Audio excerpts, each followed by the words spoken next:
Tuliskanlah itu pada loh hatimu. Pengen tahu Nono kalau sehari-harinya ngapain? Sekolah, bangun pagi. Bangun pagi. Terus mandi nggak? Kita berdoa. Bangun pagi. Terus mandi nggak? Kita berdoa. Nah, kita bersyukur seorang Nono ini, dia boleh berdampak kepada bangsa Indonesia ini yang jumlahnya kurang lebih adalah 275 juta. Halo guys, pada kesempatan ini satu video kembali yang mau saya sharekan kepada saudara semua. Dan tentu video ini sangat menarik sekali untuk saudara simak sampai selesai. Di balik kepintaran, kejeniusan seorang Nono ini, ada hal yang belum semua orang tahu. Ada hal yang belum semua orang tahu. Kenapa dia begitu pintar, kenapa dia begitu jenius, dan menjadi juara dunia, khusus untuk mata pelajaran matematika. Nah, sebelum kita lanjut, ada satu ayat firman Tuhan yang mau saya bagikan kepada kita semua. Nah, di dalam Amsal pasal 9, ayat yang ke-10 demikian firman Tuhan. Permulaan hikmat adalah takut akan Tuhan, dan mengenal yang Maha Kudus adalah pengertian. Nah, teman-teman semua, perlu kita mengetahui bahwa ada dua hikmat di dunia ini. Sesuai dengan ayat yang dikatakan di dalam Amsal pasal 9 ayat yang ke-10 ini, kalimat pertamanya adalah permulaan hikmat adalah takut akan Tuhan. Dan lanjutnya adalah, dan mengenal yang Maha Kudus adalah pengertian. Nah, perlu kita menggarisbawahi, permulaan hikmat adalah takut akan Tuhan. Perlu kita mengerti dan memahami terlebih dahulu bahwa ada dua hikmat di dunia ini. Yang pertama itu adalah hikmat yang datangnya dari dunia ini. Nah, apa itu hikmat yang datangnya dari dunia ini? Yaitu tentang hal-hal yang memuaskan keinginan mata. Itu adalah hikmat yang datangnya dari dunia. Nah, yang kedua, hikmat yang datangnya dari dunia adalah yaitu keinginan daging. Jadi misalnya ya tentang hal-hal yang memuaskan daging. Dan juga hikmat yang datangnya dari dunia adalah keangkuhan hidup. Jadi ada tiga hal paling tidak yang mau saya sampaikan, yaitu hikmat yang datangnya dari dunia. Yang pertama adalah hal-hal yang memuaskan keinginan mata, ya misalnya tentang kemewahan dan lain sebagainya. Dan yang kedua adalah keinginan daging, dan yang ketiga adalah keangkuhan hidup. Nah, tentu hal ini adalah hikmat yang datangnya dari dunia. Nah, yang kedua, hikmat yang kedua adalah sesuai dari Amsal pasal 9 ayat yang ke-10 dikatakan bahwa permulaan hikmat adalah takut akan Tuhan. Nah, hikmat yang kedua adalah hikmat yang datangnya dari Tuhan. Nah, tentu di sini adalah ada kebijaksanaan di sana. Nah, apa itu hikmat yang datangnya dari Tuhan? Yaitu tentang hal-hal yang mengajarkan, yang sifatnya kekal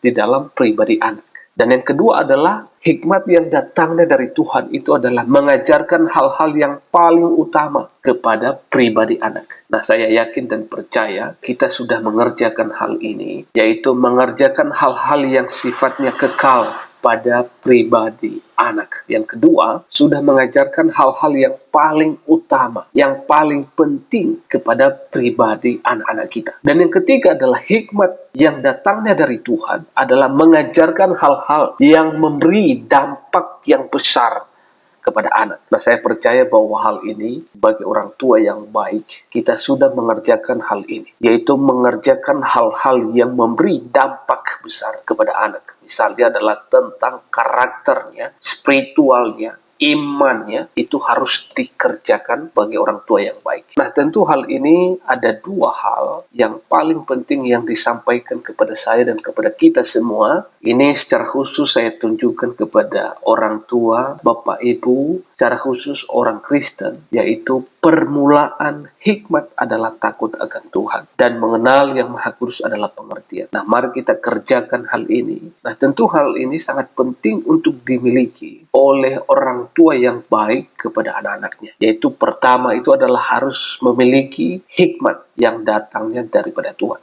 Dan yang kedua adalah pengertian. Nah, jikalau orang tua sudah tidak takut akan Tuhan, tidak mengenal Allah yang Maha Kudus, bagaimana mungkin dia mengerti tentang hikmat yang datangnya daripada Tuhan dan juga pengertian? Nah, tentu dua hal ini adalah hikmat dan pengertian. Itu harus datangnya dari Tuhan. Nah, saya percaya bahwa kita semua menjadi orang tua yang baik, bagi anak-anak kita, sehingga kedepannya melahirkan lagi jenius-jenius yang baru, dan mereka boleh berdampak besar bagi Indonesia ini dan kepada semua orang, bahkan ke seluruh dunia. Nah, kita bersyukur seorang Nono ini, dia boleh berdampak kepada bangsa Indonesia ini yang jumlahnya kurang lebih adalah 275 juta.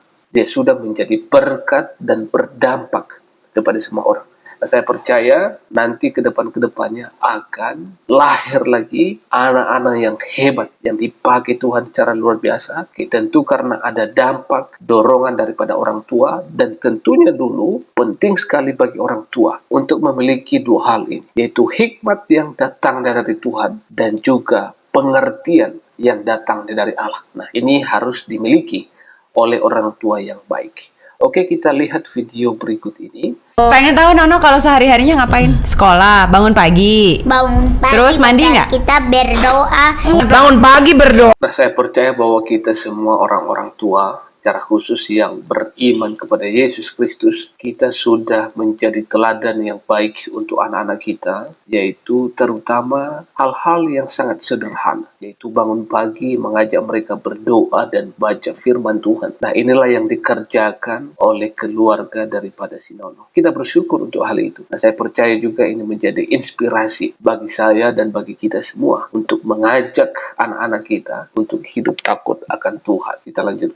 Demikian saja video ini. Kira-kira apa yang menjadi buah pikiran Anda setelah melihat video yang satu ini? Nah, doa saya yang terbaik untuk saudara semua, semoga boleh mewariskan iman yang baik, menjadi teladan yang baik untuk anak-anak kita, sehingga mereka boleh menjadi berkat untuk banyak orang. Oke, itu aja yang boleh saya sampaikan dalam video ini. Terima kasih. Allah Tritunggal akan terus memimpin, menolong kita semuanya. Shalom.